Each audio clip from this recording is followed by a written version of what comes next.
こんにちは、高弘です。モノクロでかっこいい写真を撮るためのコツは、まず影を探すということです。影です。よく光が重要って言いますけど、僕は先に影を見つけるというアプローチを取ることが多いです。昼間でも影になっている暗い場所、そういう場所が都市にはたくさんあります。例えばビルの軒先や外部廊下みたいな場所、屋外だけど天井があって暗くなっている場所、高架下などもそうです。光と影の境目、そういう場所で撮ろうという話は以前もしました。ただその回はさらっと一言述べただけだったので忘れている人も多いでしょう。今回はその実践例を出しておきます。ついでに下調べの様子もお見せしましょう。僕は下調べに Google マップ、ストリートビューを使います。今回は高速道路に的を絞ってみました。東京や大阪といった大都市には街の中心部に高速道路が縦横無尽に走っています。その道路の下は薄暗く影が多い場所となります。探すのはそういう場所です。大阪梅田難波はよく行きますので、今回はそういったところじゃない場所で探してみます。そこで目に留まったのがこの辺、梅田の東側、扇町近くの高速道路です。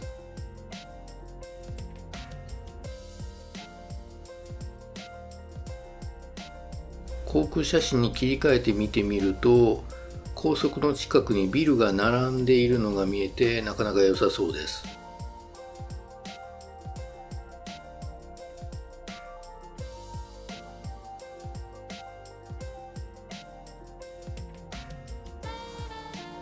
ストリートビューに切り替えてさらに詳しく見てみましょう。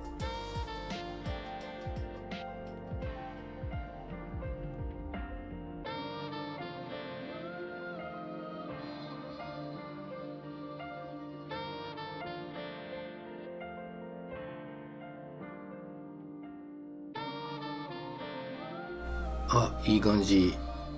光がちゃんと入ってきてますね。高速道路とビルで蓋しているので、基本は暗い場所になっているみたいですが、ところどころビルが切れていて、そこから光が入ってきているのが伺えます。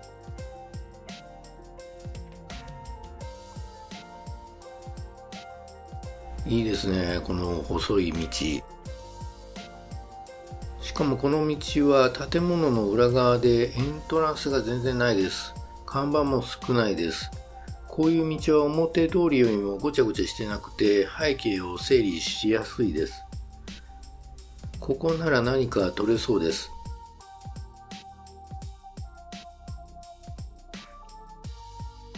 ということで下調べの翌日に実際に行ってみました。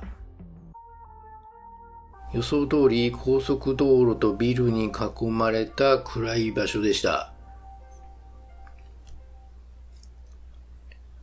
はい、ここからは現場での光探しということになります。ベースとなる影は作り出せました。あとは光。ビルの隙間から入ってくる光を使いながら人をどう配置するか、構図をどうするかを考えていきます。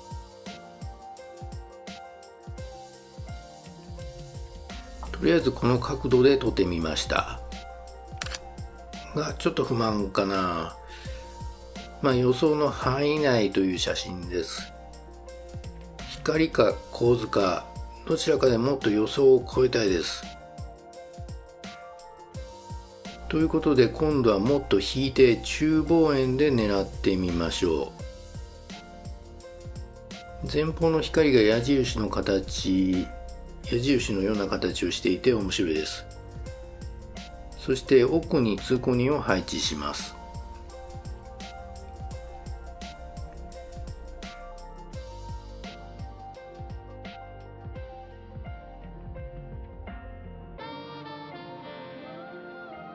撮れた写真がこうなります。恥ずかしながらちょっと画角をミスりました。撮影時は上から入ってくる光も入れた方がいいかなと思い、この画角を選択したのですが、上の光はもう全部切って、手前の矢印っぽい光と通行人だけに絞った方がいいですね。ということで、ここまでトリミング。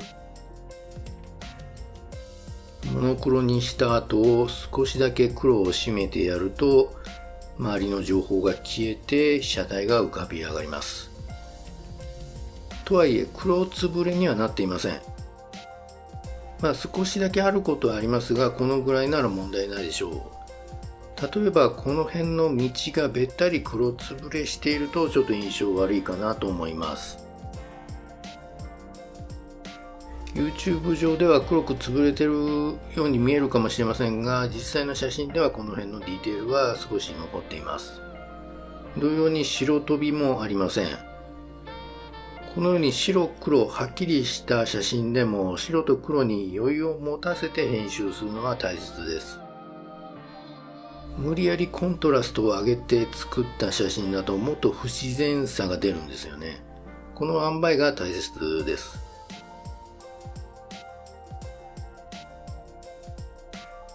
ということで、これが完成形になります。矢印と人、見せたくないものは全部影に隠して主題を明確にすることができました。ポイントはやはり手前の光ですね。これがあるとないとでは全然違います。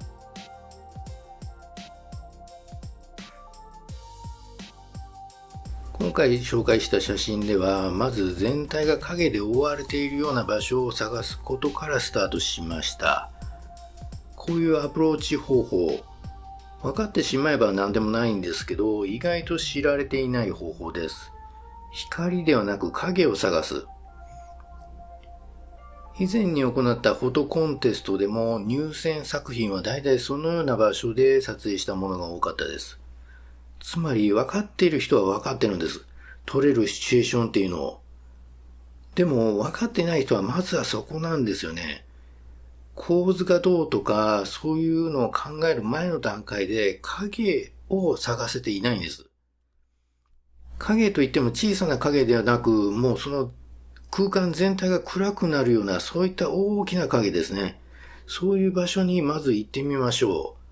高速道路や電車の高架下があれば、まずはそこから、他にもいろいろあります。ビルとビルの間の細い路地でもいいですし、なんだったら建物の中でもいいです。そういうふうにある程度当たりをつけて取りに行くと確率もアップするはずです。